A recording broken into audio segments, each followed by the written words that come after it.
cikin shirin namu idan muka fara da nan gida Najeriya mu tafi karamar hukumar dawakin kudu za ku cewa an kece raini wasan sada zumunci tsakanin kungiyar kwallon kafa ta tsakuwa nawa da nawa aka tashi a cikin wannan wasa ka biyo mu. Haka zalika a yau safiyar litinin 21 ga watan 4 shekara ta 2025 akwai wasan da za a buga na sada zumunci.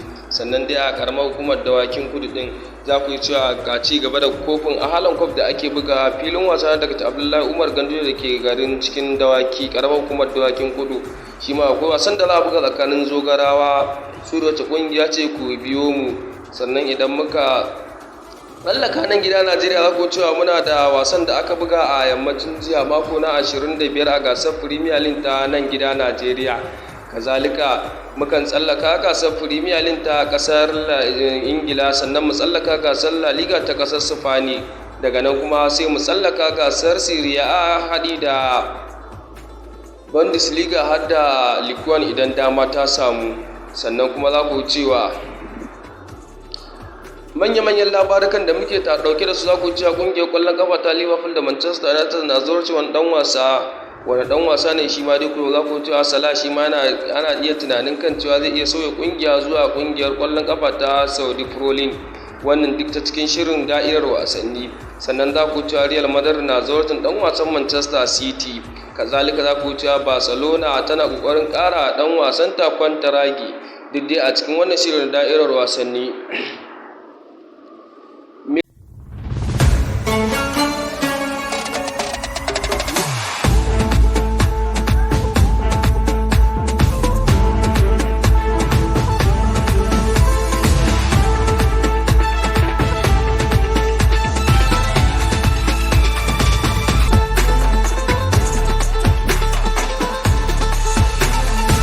Assalamu alaikum wa rahmatullahi ta'ala wa barakatuhu.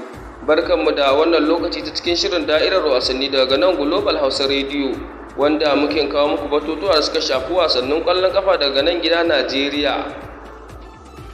Idan muka fara daga nan gida Najeriya mu tafi karamar hukumar dawakin kudu, idda a yammacin jiya 20 ga watan 4 shekara ta 2025 aka kece rainin wasan sada zumunci na taya murnar suna, idda kungiyar kwallon kafa ta kawo Warriors ta je karamar hukumar dawakin kudu inda suka buga wasa da Tsakuwa United. Sai dai wannan wasa ta kowace kungiya na da 1-1 a karamar hukumar dawakin kudin da ya mutsallaka garin dawaki wato Lahadin Makole, idda a yammacin yau 21 ga watan 4 shekara ta 2025 akwai wasan sada zumunci da za a tsakanin kungiyar kwallon kafa ta Koda United da ita da kungiyar kwallon kafa ta Al Hilal a filin wasa na Kode.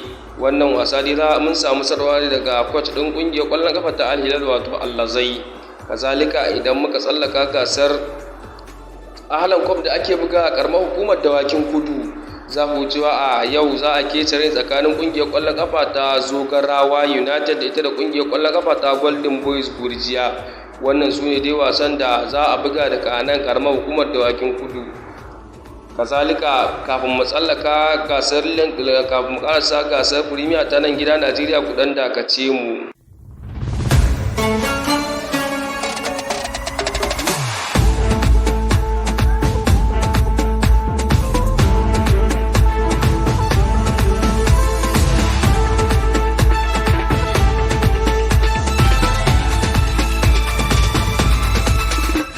Mai sauraro barkanmu da sake dawowa ta cikin shirin da'irar wasanni daga nan Global Hausa Radio, kai tsaye dai kuna tare da ni Isa Haruna Lahadin Makole na kan kawo muku wannan da'irar wasanni, yadda a yammacin jiya aka kece raini a gasar Premier League ta nan gida Najeriya, yadda El Kanemi Warriors ta buga canzar da ita da kungiyar kwallon kafa ta Ikorodu City, yadda wasan aka tashi 1-1. Niger Tornadoes da ita da kungiyar kwallon kafa ta Bayelsa shi ma an tashi kunnen doki 1-1. Sai Hatilan Owori da ita da kungiyar kwallon kafa ta Kwara United, ita ma ko wannan wasa an buga shi duro kunnen doki ba kungiyar da ta samu nasara. Sai Plateau ta samu nasara kan kungiyar kwallon kafa ta Akwa United.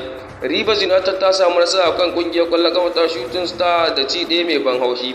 Shooting Star da ita da kungiyar kwallon kafa ta Remo Star, idda wasan Remo Star ta samu nasara idda ta kai ziyara ga Shooting Star. Haka Bandel Insurance da ita da kungiyar kwallon kafa ta Nasarawa United wasan aka tashi kunnen doki.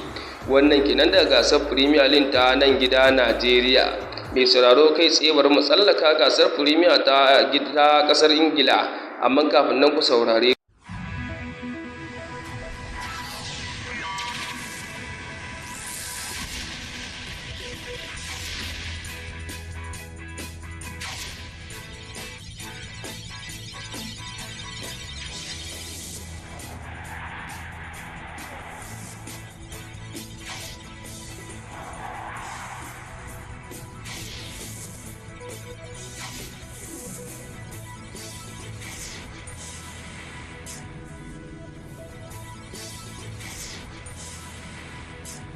To a yammacin jiya dai an kece raini tsakanin ƙungiyar ƙwallon ƙafa ta Fulham da ita da ƙungiyar ƙwallon ƙafa ta Chelsea, sai dai wannan wasa an tashi ƙungiyar ƙwallon ƙafa ta Chelsea ta samu nasara da ƙwallo 2-1, sai wasan da Ipswich Town da ita da ƙungiyar ƙwallon ƙafa ta Arsenal, inda ƙungiyar ƙwallon ƙafa ta Arsenal ta samu nasara akan ƙungiyar ƙwallon ƙafa ta Ipswich Town da ci 4-0. Manchester United a filin wasanta na Old Trafford ta karbi bakuncin kungiyar kwallon kafa ta Wolverhampton Wanderers, sai dai Manchester United bata ji da daɗi ba a wannan wasa. Kazalika wasan da aka buga a yammacin jiya na ƙarshe shine Leicester City ta karbi bakuncin kungiyar kwallon kafa ta Liverpool, sai dai Leicester bata ji da daɗi a wannan wasa ba, kuma hakan ya jawo wannan kungiyar kwallon kafa ta Leicester ita ma ta yanki cikin buga wasan ajin gajiyayyu na Premier League, wato ta faɗa relegation. Wannan kenan, sai wasan da za a buga yau Monday 21 ga watan 1 shekara ta 21 ga watan 5 shekara ta 2025 za a kece rani tsakanin kungiyar kwallon kafa ta Tottenham da Nottingham Forest. Wannan kenan, mai sauraro bari mu tsallaka gasar La Liga kai sai inda aka buga wasa shi ma a yammacin jiya, amma kafin nan ku dakace mu.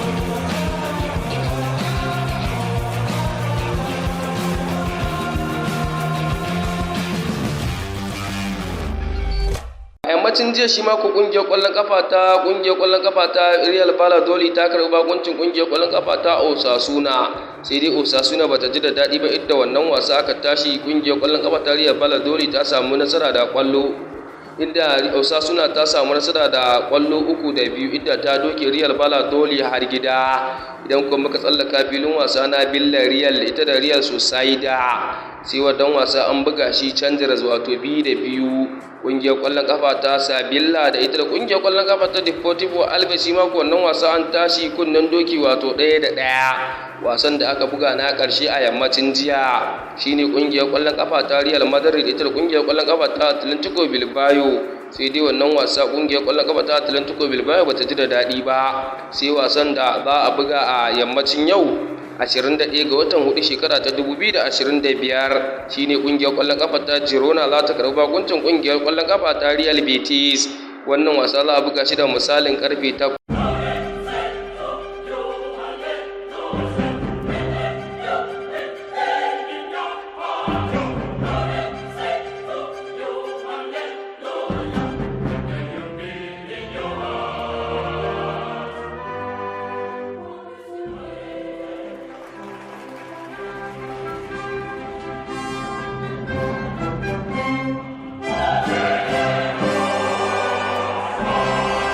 Barkanmu da sake dawowa daga jin wannan take dai kun san mun shiga gasar Serie A ta kasar Italiya, inda a yammacin jiya aka buga wasa tsakanin kungiyar ƙwallon kafa ta Empoli da ita da kungiyar ƙwallon kafa ta Venezia, sai dai wannan wasa an tashi 2-2. balaguna da ita da kungiyar kwallon kafa ta Inter Milan, inda aka samu nasara kan kungiyar kwallon kafa ta Inter Milan. Haka zalika bata canza zani ba tsakanin AC Milan da Atalanta, inda duk yan birnin Milan din suka yi rashin nasara da kwallo ɗaya da nema. Ita ma AC Milan ta karɓi kahinta a hannu da ci ɗaya mai ban haushi a hannun kungiyar kwallon kafa ta Atalanta. Sai wasan da za a buga a yau misalin karfe 11:30 za a keci reri tsakanin kungiyar kwallon kafa ta Torino da ita da Udinese, sai kungiyar kwallon kafa ta Cagliari da ita da kungiyar kwallon kafa ta Fiorentina, sai kungiyar da misalin karfe 2 sai wasan da za a buga karfe 5 shine Genoa da ita da kungiyar kwallon kafa ta Lazio. Wannan kiɗan daga gasar Serie A ta kasar Italiya.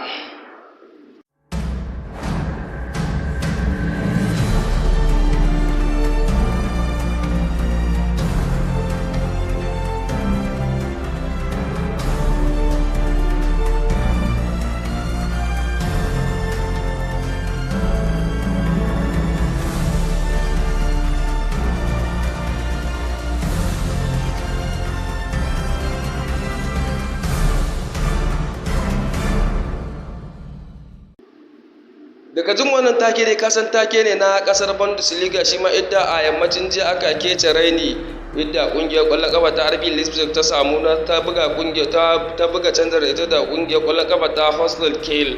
Sai dai wasan an tashi, kowace kungiya na da 1-1, wada Bremer ita da Bochum. Wannan wasa an samu nasara kan kungiyar kwallon kafa ta Bochum da ci 1 mai ban haushi. Sai wasan da aka kai ruwa rana, idda wasan Union Berlin da ita da kungiyar kwallon kafa ta Stuttgart, idda wannan wasa aka tashi, kowace kungiya na da 4-4. Wannan kenan mai sauraro, bari mu tsallaka gasar Ligue 1 ta kasar Faransa.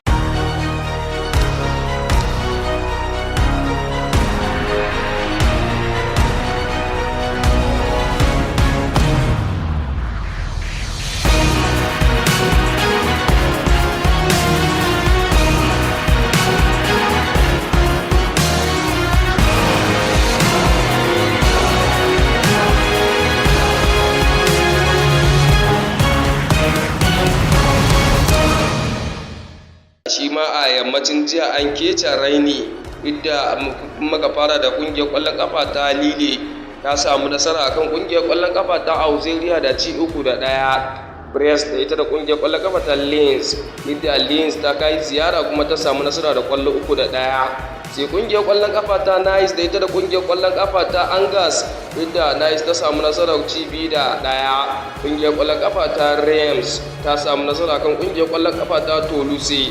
Sai kungiyar kwallon kafa ta Saint-Etienne da ita da kungiyar kwallon kafa ta Lyon, idda wannan wasa aka samu nasara akan Lyon.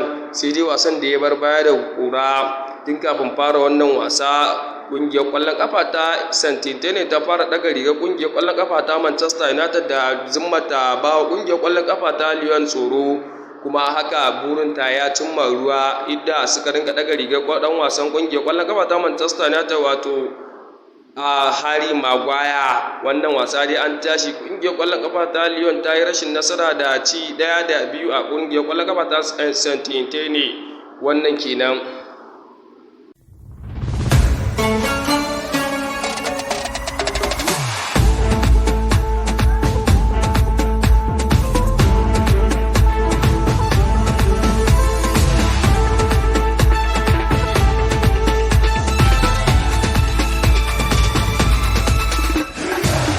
Idan muka tsallaka min yawan labarukan da muke da su, za ku cewa dan wasan gaban kungiyar kwallon kafa ta kasar Holland wato Xavi Simon na iya barin kungiyar kwallon kafa ta RB Leipzig. Tsakanin kungiyar kwallon kafa ta Manchester United da kungiyar kwallon kafa ta Liverpool na zawacin dan wasa, sai dai wani dan wasa masa kididdigin kudin da zai kai fan miliyan 70. Sai kuma dan wasan da ya kasance mai shekara 21. Wannan jaridar Sky Sport ta kasar Germany ta rawaito wannan rahoto. Liverpool da Manchester United na daga cikin kungiyoyin da suke bibiyar wannan dan wasa Simon, wanda kwantarak ɗinsa zai kare da RB Leipzig a ƙarshen kaka ta shekara ta 2027. Wannan kenan. Ita kuwa a kungiyar kwallon kafa ta Liverpool, za ku cewa kungiyar kwallon kafa ta Liverpool na tsara tattaunawa domin tantance makomar dan wasan gaban Colombia mai shekara 28 wato Luis Diaz. da kuma ɗan wasan Portugal Diogo Jota mai shekara 28 da kuma ɗan wasan Faransa Ibrahima Konate mai shekara 25 yayin da ake tunkarar kasuwar musayar 'yan wasa a bazara mai zuwa. Football Insider ce ta fidda wannan labari. Muka tsallaka ko za ku cewa da ƙungiyar ƙwallon kafa ta Liverpool ɗin da ministan wasanni na Saudiya Yarima Abdulaziz bin Turki Al-Faisal ya ce dan wasan gaba na Masar Mohamed Salah ya cancanci da ya taka leda a babbar gasar Saudiya, amma babu wata takamaimai kungiya da take kai wannan dan wasa hari. Dan wasan da yana da shekara 32 kuma ya tsawaita kwantaraginsa da kungiyar kwallon kafa ta Liverpool. Wannan kenan. Idan kuma muka tsallaka kungiyar kwallon kafa ta Real Madrid, za ku cewa tuni dan wasan kungiyar kwallon kafa na ta Real Madrid na zawarcin dan ta ga nazarin zawarcin dan wasan kungiyar kwallon kafa ta Spain wato Rodri, amma ba lalle bane ya sauya kungiya saboda dan wasan mai shekara 28 na nan a Manchester City kuma bai shirya barin kungiyar kwallon kafa ta Manchester City ba. Har yanzu dai wannan dan wasa na da ragowar kwantara kuma yana jin daɗin kasancewarsa dan wasan Manchester City. Idan muka tsallaka gasar Serie A, za ku cewa akwai damar sayar da dan wasan Fiorentina Moise Kean dai wani dan wasan kungiyar kwallon kafa ta Juventus ne da kuma kungiyar kwallon kafa ta Everton akan kuɗi fan miliyan 45 daga 1 zuwa 15 ga Yuli, duk da cewa kungiyoyi da dama na zawarcin matashin dan wasan mai shekara 25 na iya zama bilo domin dillalinsa bilo na iya taimaka masa wajen samun damar shiga cikin jerin 'yan wasan kasar Italiya. Tuni dai inda za a buga gasar kofin duniya a ce shekara 2026, shi dai wani dan wasa burinsa ya samu damar shiga wannan gasa da za a buga ta shekara ta 2026. Idan kuma muka tsallaka barin kungiyar mai ke shekara 32 a duniya, barin club din domin ko idan kwantarar ɗinsa ya kare a ƙarshen watan Yuni. Tuni wannan kungiya ta tabbatar da za ta bar dan wasan ya bar wannan kungiya inda har kwantarar ɗinsa ya kare a ƙarshen watan Yuni. Idan muka tsallaka labarinmu na ƙarshe, za ku cewa daraktan wasanni na Barcelona Deco ya bawa mai tsaron ragar Barcelona kuma da ƙasar Poland wato Szczesny mai shekara 35 ya ƙara rantaba hannu kan kwantirak shekara guda domin ku ci gaba da zama a club din. Tuni dai wannan dan wasa ake tunanin idan wannan ƙarshen shekara ta zo kwantirak ɗinsa ya ƙare. Tuni dai wannan shi darakta na ƙungiyar ƙwallon ƙafa ta Barcelona wato Deco yake ba shawara kan cewa ya ƙara kwantirak. Kuma mai sauraro duka nan da kawo ƙarshen labarin da'irar wasanni daga nan Global Hausa Radio tare da ni Isa Haruna Lahadin Makole da nake karanta muku labarin, nake cewa mu kasance lafiya, na bar ku lafiya.